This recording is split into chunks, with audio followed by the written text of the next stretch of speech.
सबको यही गिला है कि मुझे कम मिला है, पर ज़रा ध्यान से सोचिए आपको जो मिला है वो कितनों को मिला है। एग्ज़ाम में हारे, सुसाइड कर लिया, रिलेशनशिप में हारे, कहीं कुछ गलत कदम उठा लिए।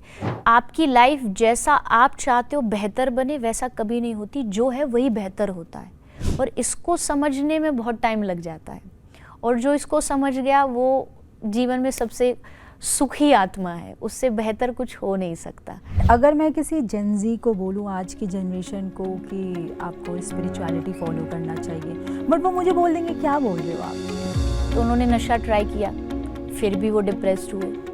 वो सिनेमा गए, फिर भी वहाँ से आके वो डिप्रेस्ड ही रहे। वो क्लब्स गए, पब गए, उन्होंने जो करना चाहा वो किया, लेकिन फिर भी वही चीज़ रही। तो मैं ये कहती हूँ, जब एक ही लाइफ है, सब कुछ ही ट्राई कर रहे हो, तो ये भी ट्राई करो। क्या खास रहेगा इस कॉन्सर्ट में?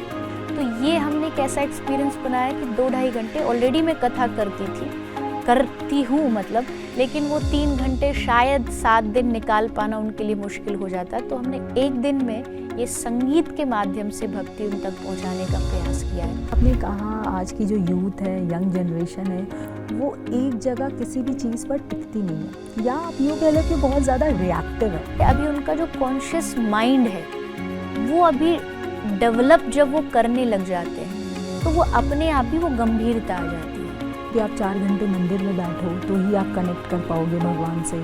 हाँ, यही चीज़ आप, यही क्वेश्चन मुझसे सतयुग में करते तो यही कहना पड़ता कि आपको 4 नहीं 24 घंटे बैठ के ध्यान करना पड़ेगा, तब भगवान मिलेंगे। और शास्त्र कहते कलयुग केवल नाम आधारा, सुमिर सुमिर नर उतरी पारा।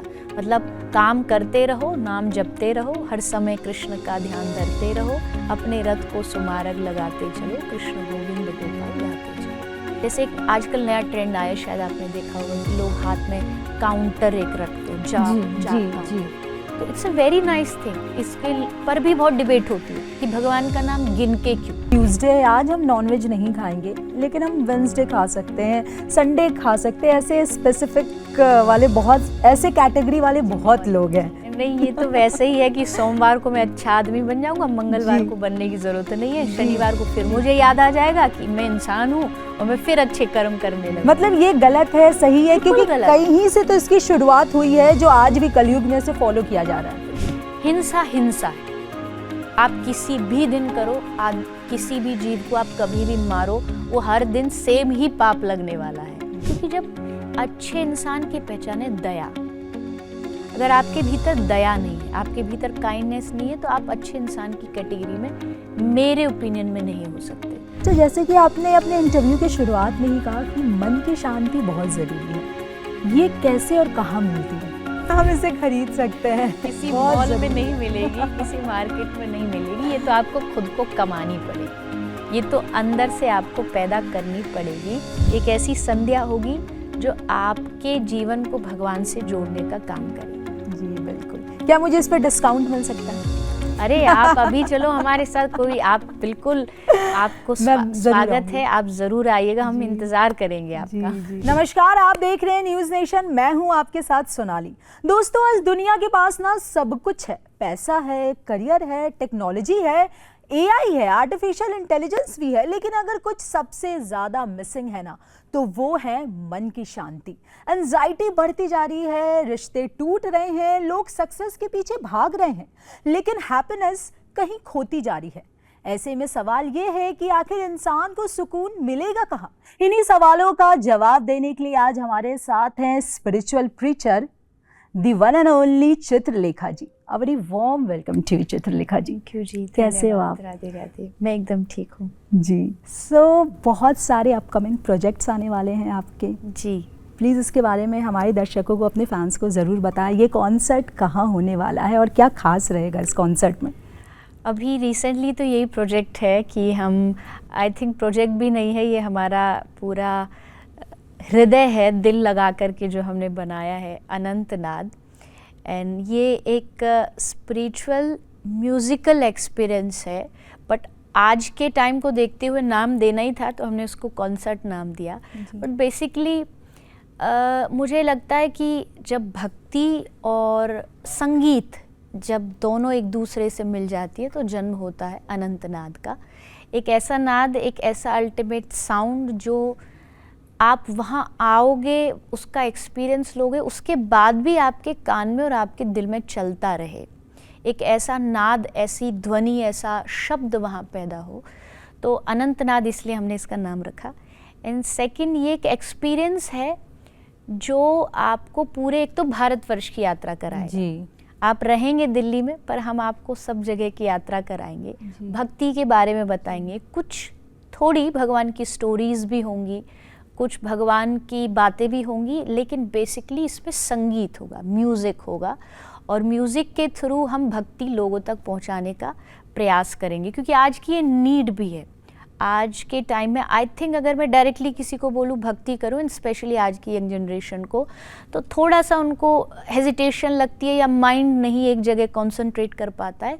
तो ये हमने एक ऐसा एक्सपीरियंस बनाया कि 2-2.5 घंटे, ऑलरेडी मैं कथा करती हूँ मतलब, लेकिन वो 3 घंटे शायद 7 दिन निकाल पाना उनके लिए मुश्किल हो जाता है। तो हमने एक दिन में ये संगीत के माध्यम से भक्ति उन तक पहुँचाने का प्रयास किया है, वृंदावन का अनुभव देने का प्रयास किया है, कि उन्हें ये ना फील हो कि वो अपने शहर में बैठे, उन्हें लगे कि वो वृंदावन में बैठे हैं।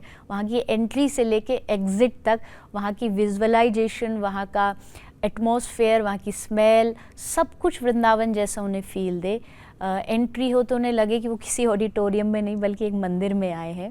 तो इस तरीके का ये हमने प्रयास किया है। और Alphonso Studios, Tribe Vibe, Big FM, उनके द्वारा इसका क्यूरेशन किया गया। और मेरे साथ जो साधना पर रहेंगे, एक बहुत अच्छे सितार वादक है भगीरथ भट्ट जी, बहुत अच्छा सितार बजाते हैं, तो उनके माध्यम से भी एक शास्त्रीय संगीत की जो प्योरिटी है वो इसमें हमने जोड़ी है।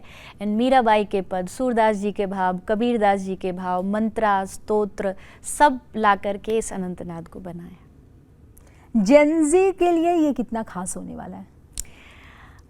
देखिए, आज की जो जनरेशन है उसको ना बहुत सारे डिस्ट्रैक्शन है लाइफ में जी। सोशल मीडिया भी बहुत कुछ परोस रहा है, बाहर से भी बहुत कुछ मिल रहा है, तो एक ईज़, एक ठहराव बहुत ज़रूरी होता है लाइफ में। आप किसी भी एज के हों, स्पेशली जेनजीज़ के लिए तो सबसे ज़्यादा ज़रूरी है। तो वो जो ठहराव है, वो जो एक भागती दौड़ती ज़िंदगी में एक 2 घंटे का एक ब्रेक है, कि जहाँ आप आकर के अपने सारे इमोशंस बाहर निकाल सकें, आप कनेक्ट कर पाएँ स्वर से ईश्वर को। आप अपनी, इसका हमने टैगलाइन भी दिया है, म्यूज़िक फॉर द सोल, मतलब एक आत्मा को जो परोसा जाता है वो संगीत और वो भक्ति। तो मुझे लगता है कंसंट्रेशन पावर बढ़ाने के लिए अपनी लाइफ में सबको प्रॉब्लम होती है, कुछ ना कुछ चल रहा होता है, तो उस सारी जो जीवन की भाग दौड़ है, खिचड़ी जो बनी हुई है, उसमें से अगर थोड़ा सा टाइम आप यहाँ देंगे तो मुझे लगता है कि आपको सब कुछ वहाँ मिलेगा जो आपके आत्मा को, आपके मन को और आपकी अंतःकरण को सुकून देगा। जी जी, जैसे कि आपने कहा, आज की जो यूथ है, यंग जनरेशन है, वो एक जगह किसी भी चीज़ पर टिकती नहीं है, या आप यूँ कह लो कि बहुत ज़्यादा रिएक्टिव है। अगर उन्हें किसी ने कुछ कहा तो वो बहुत जल्दी रिएक्ट कर देते हैं बिना कुछ सोचे समझे। तो उनके लिए कोई टिप्स होगी? क्या ये चीज़ सही है आज के जनरेशन में? नहीं, बिल्कुल भी नहीं, सही तो हो ही नहीं सकती, क्योंकि लाइफ जो है ना वो एक बहुत ही डीप विषय है, बहुत गंभीर विषय है। हाँ, वो बात अलग है, हम चाहते हैं कि अरे लाइफ तो ऐसी आसानी से हंसते खेलते है, वो होना चाहिए, वो एक थ्योरी हमें लाइफ की रखनी चाहिए, लेकिन जीवन में एक सेंस और एक कॉन्शियसनेस, एक अवेयरनेस का होना बहुत ज़रूरी है। अगर आप जो समस्या बता रहे हैं जो आज की जनरेशन की है, उसका कारण ये है कि अभी उनका जो कॉन्शियस माइंड है वो अभी डेवलप जब वो करने लग जाते हैं तो वो अपने आप ही वो गंभीरता आ जाती है चीज़ों से, हर चीज़ से जल्दी हार जाना नहीं। एग्ज़ाम में हारे, सुसाइड कर लिया, रिलेशनशिप में हारे, कहीं कुछ गलत कदम उठा लिए। तो ये तब तक नहीं होगी जब तक फर्स्ट इज़ जब तक आप भीतर से गंभीर नहीं बन जाएंगे, एंड सेकेंड इज़ जब आप लाइफ की वैल्यू समझ जाओगे कि इसका मतलब क्या है। जीवन का मतलब हर परिस्थिति को लाइट लेकर के मुस्कुराते हुए आगे बढ़ना है, क्योंकि आपकी लाइफ जैसा आप चाहते हो बेहतर बने वैसा कभी नहीं होती, जो है वही बेहतर होता है। और इसको समझने में बहुत टाइम लग जाता है, और जो इसको समझ गया वो जीवन में सबसे सुखी आत्मा है, उससे बेहतर कुछ हो नहीं सकता। तो ये चीज़ें समझने के लिए जो आज की जो जनरेशन है उसको सत्संग, ऐसे कॉन्सर्ट्स जहाँ भक्ति की बातें हों, स्पिरिचुअलिटी बहुत ज़रूरी है, ताकि वो उनको डीप डाउन अपने भीतर से मजबूत करे, स्ट्रेंथ दे to fight with the situations. But अगर मैं किसी जेनजी को बोलूँ, आज की जनरेशन को, कि आपको स्पिरिचुअलिटी फॉलो करना चाहिए, बट वो मुझे बोल देंगे क्या बोल रहे हो आप, वो सीधे मना कर देंगे, तो उनको कन्विंस हम कैसे करें? आई थिंक मेरे लिए सिंपल एक सूत्र है कि आज का जनरेशन एक बात मानती है कि एक ही तो लाइफ है, सब कुछ ट्राई करो जी। तो उन्होंने नशा ट्राई किया, फिर भी वो डिप्रेस्ड हुए। वो सिनेमा गए, फिर भी वहाँ से आके वो डिप्रेस्ड ही रहे। वो क्लब्स गए, पब गए, उन्होंने जो करना चाहा वो किया, लेकिन फिर भी वही चीज़ रही। तो मैं ये कहती हूँ, जब एक ही लाइफ है, सब कुछ ही ट्राई कर रहे हो, तो ये भी ट्राई कर लो। हाँ, स्पिरिचुअलिटी भी एक बार ट्राई करके देखो ना, क्या पता आपको वो मिल जाए जिसके लिए आप भाग रहे हो, जिसको आप खोज रहे हो। क्योंकि ये एक ऐसी चीज़ है जो आपके मन को चेंज करने का काम करती है। आज के ज़माने में हमें बाहरी चीज़ें इतनी परेशान नहीं कर रही हैं, हम अंदर से परेशान हैं। और वो अंदर की परेशानी, जो आप बाहर से एसी चला दो, आप बाहर से ठंडक महसूस करोगे, लेकिन भीतर की जलन का क्या, जो आप जल रहे हो दिन रात। आप मैट्रेस ले आओ लाखों रुपए का, लेकिन नींद ही नहीं है तो उसका क्या। तो ये जो बेसिक चीज़ है, ये आध्यात्मिकता ही चेंज कर सकती है। तो आप भले कितने भी इस पे डिबेट करो, कितना भी तर्क दो, पर एट दी एंड आदमी क्यों कहता है कि भाई बुढ़ापे में भक्ति, बुढ़ापे में भक्ति नहीं होती, भक्ति तो पहले से ही होती है। पर बुढ़ापे तक आते आते आदमी को लाइफ का इतनी ठोकरें मिल चुकी होती है कि उसे तब समझ आता है कि कुछ नहीं था जीवन में, जो उसने जितनी भाग दौड़ करी, अब अंत में आकर के उसे लगा कि सब कुछ पाने से बेहतर है कि भगवान को पा लिया जाए, आध्यात्मिकता को पा लिया जाए, शायद मुझे मन की शांति मिलेगी। ये जितना अर्ली स्टेज में समझ लोगे उतना अच्छा है। तो क्या स्पिरिचुअलिटी को फॉलो करने के लिए हमें रोज़ पूजा करनी चाहिए? Puja is one of the thing, मतलब पूजा ही आध्यात्मिकता ऐसा नहीं है। मुझे लगता है आध्यात्मिकता का मतलब होता है भगवान से अपने आप को कनेक्ट रखना। लाइक मैं जॉब भी कर रहा हूँ, मैं ऑफिस भी जाता हूँ, तो मुझे पता हो कि ये सिर्फ मेरी जीविका के लिए नहीं है, ये भगवान ने मुझे एक जिम्मेदारी दी है, मेरा एक फैमिली है, मेरा एक परिवार है, उनके पालन पोषण के लिए, और वो परिवार भी भगवान का है, मेरा नहीं है। तो आपकी जॉब भी भक्ति है। आप जो भी फील्ड में हैं, बिजनेस में हैं, स्पोर्ट्स पर्सन है, कुछ भी है, आपको उस अपने कर्म को भगवान से जोड़ना है, आपको अपनी दिनचर्या को भगवान से जोड़ना है। दिनचर्या का मतलब ये नहीं कि आप बस बैठ करके ध्यान ही करो जी। मतलब आप मेरे से बात भी कर रहे हो तो ड्यूरिंग दिस कॉन्वर्सेशन भी आप भक्ति कर सकते हो कि आप बीच बीच में भगवान का कोई भी एक मंत्र, कोई भी एक नाम बीच में लेते रहे। जब आपका गैप है, ब्रेक है, जब आप खाना खाने जा रहे हो, खाने से पहले भगवान को ऑफर कर दो, भोग लगा दो। ये सारी चीज़ें मुझे लगता है कि आपको भक्ति से और आध्यात्मिकता से जोड़ती है। अच्छा, इसके लिए कुछ ऐसा स्पेशल नहीं है कि आप 4 घंटे मंदिर में बैठो तो ही आप कनेक्ट कर पाओगे भगवान से? नहीं, ऐसा बिल्कुल भी नहीं। आज के टाइम में लोगों के पास ज़्यादा टाइम होता नहीं, उन्हें ऑफिस भी जाना है, उन्हें घर का भी काम करना है, उन्हें पूजा भी करनी है, तो वो अगर मैनेज करना चाहें चीज़ें तो आप बिल्कुल ईजी है। मतलब कोई बहुत बड़ा ये एटम बॉम्ब नहीं है कि इसके लिए हम दिन रात सोचें, कुछ भी नहीं। आप देखिए, हर एक युग का अपना अपना एक भगवान को पाने का रास्ता है। हाँ, यही चीज़ आप यही क्वेश्चन मुझसे सतयुग में करते तो यही कहना पड़ता कि आपको 4 नहीं 24 घंटे बैठ के ध्यान करना पड़ेगा, तब भगवान मिलेंगे। लेकिन ये कलयुग है और शास्त्र कहते कलयुग केवल नाम आधारा, सुमिर सुमिर नर उतरी पारा। मतलब काम करते रहो, नाम जपते रहो, हर समय कृष्ण का ध्यान धरते रहो, अपने रथ को सुमारग लगाते चलो, कृष्ण गोविंद गोपाल गाते चलो। इतना सा सिंपल चीज़ है कि आप जैसे आजकल नया ट्रेंड आया, शायद आपने देखा होगा कि लोग हाथ में काउंटर एक रखते हैं, जाप काउंटर। तो it's a very nice thing. इसके पर भी बहुत डिबेट होती है कि भगवान का नाम गिन के क्यों। बट हम दुनिया की हर चीज़ एक टारगेट रख के करते हैं कि नहीं? हम जॉब भी कर रहे हैं तो हमारा टारगेट है, घर का हमें चलाना तो टारगेट है, इतना पैसा तो चाहिए ही चाहिए। तो एग्जैक्टली भगवान का नाम इतना तो हमें लेना ही लेना है, वो अपने हाथ में रखो, काम करते रहो, जॉब करते रहो, जैसे जैसे याद आया बीच बीच में जो भी आपका मंत्र, आपका इंटरेस्ट है या जो गुरु से मिला है उसको जाप करो, बहुत ईजी है मैनेज करना। जी। अच्छा, कुछ लोग ऐसे हैं जो नॉन वेजिटेरियन हैं, उनके लिए क्या टिप्स होगा? जैसे होता है कई बार कि आज ट्यूसडे है, आज हम नॉनवेज नहीं खाएंगे, लेकिन हम वेंसडे खा सकते हैं, संडे खा सकते हैं, ऐसे स्पेसिफिक वाले बहुत, ऐसे कैटेगरी वाले बहुत लोग हैं।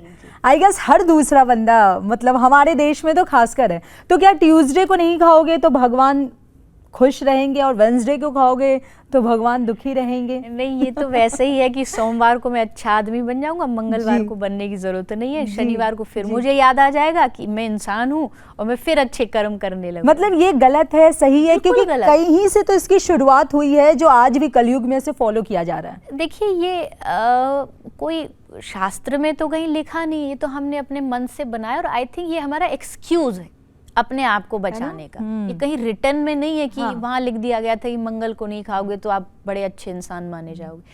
हिंसा हिंसा है, आप किसी भी दिन करो, किसी भी जीव को आप कभी भी मारो, वो हर दिन सेम ही पाप लगने वाला है।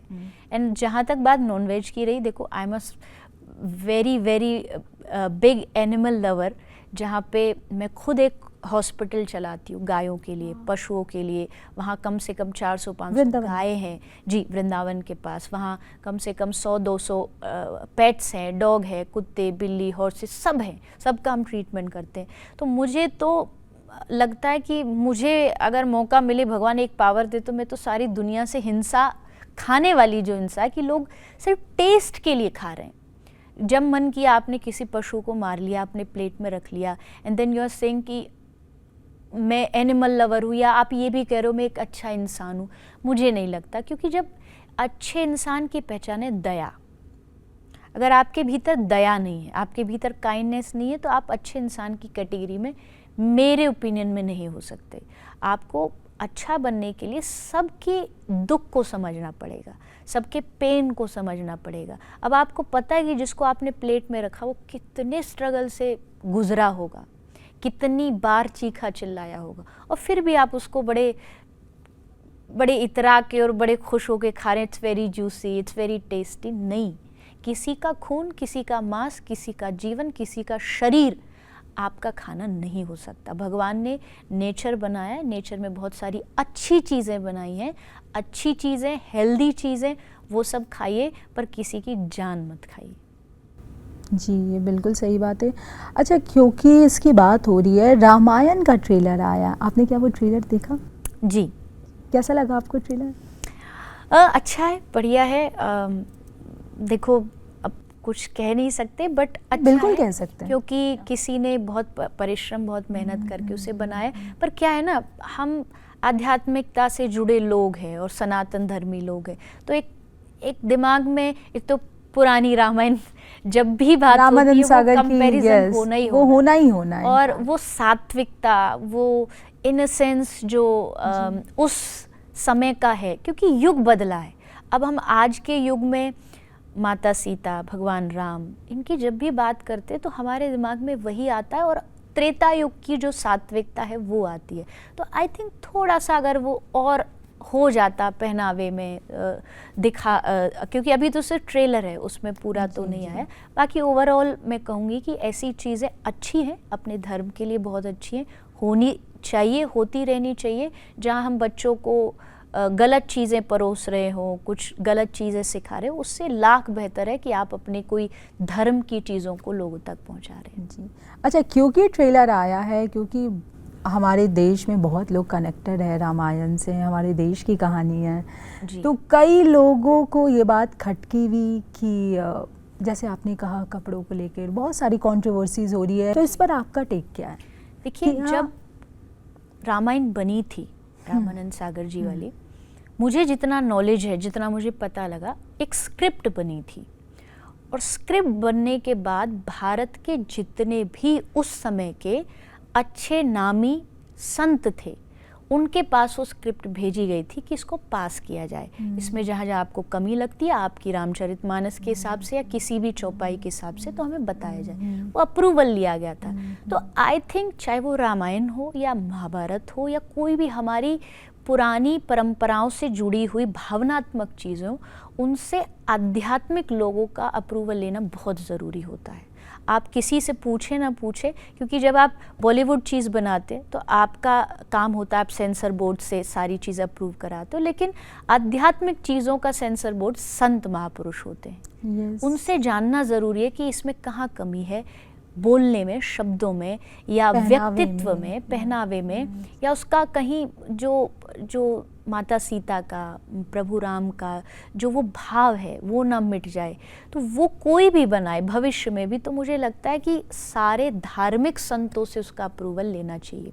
सेकंड, रामायण की अगर बात करें तो देखो व्यक्तिगत कोई क्या है मैं उस पर तो टिप्पणी नहीं कर सकता। मुझे याद है कि जो माँ जानकी बनी थी उन्होंने कहा था कि जब पुराने में कि जब मैं कहीं जाती थी तो लोगों को इतनी श्रद्धा, आज भी वो हमें सामने मिल जाए तो हमें प्रणाम करने का मन करेगा जी। व्यक्तित्व वैसा होना चाहिए जब भी आप कैरेक्टर चूज तभी आप इतना स्ट्रॉन्ग कैरेक्टर प्ले कर पाए, वो सात्विकता उनके शब्दों में झलकती है।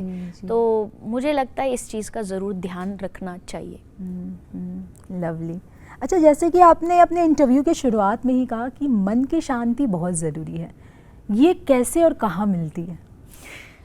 मुझे ये मेरा पर्सनल सवाल भी है। मार्केट में तो नहीं मिलती। क्या हम इसे खरीद सकते हैं? किसी मॉल में नहीं मिलेगी, किसी मार्केट में नहीं मिलेगी, ये तो आपको खुद को कमानी पड़ेगी, ये तो अंदर से आपको पैदा करनी पड़ेगी। एंड आई थिंक शांति का सबसे बड़ा रूल है आपको अपनी लाइफ में सेटिस्फाइड होना पड़ेगा। सबसे बड़ा दुख ही ये है कि आदमी को दुनिया भी मिल जाए, बट ये तो कहावत है कि इंसान कभी सेटिस्फाई नहीं होता है। नहीं हो सकता, ऐसा नहीं कहावत। इसीलिए तो आध्यात्मिकता है। आध्यात्मिकता आपको सिखाएगी ये गुण कि नहीं, सबको यही गिला है कि मुझे कम मिला है, पर ज़रा ध्यान से सोचिए आपको जो मिला है वो कितनों को मिला है।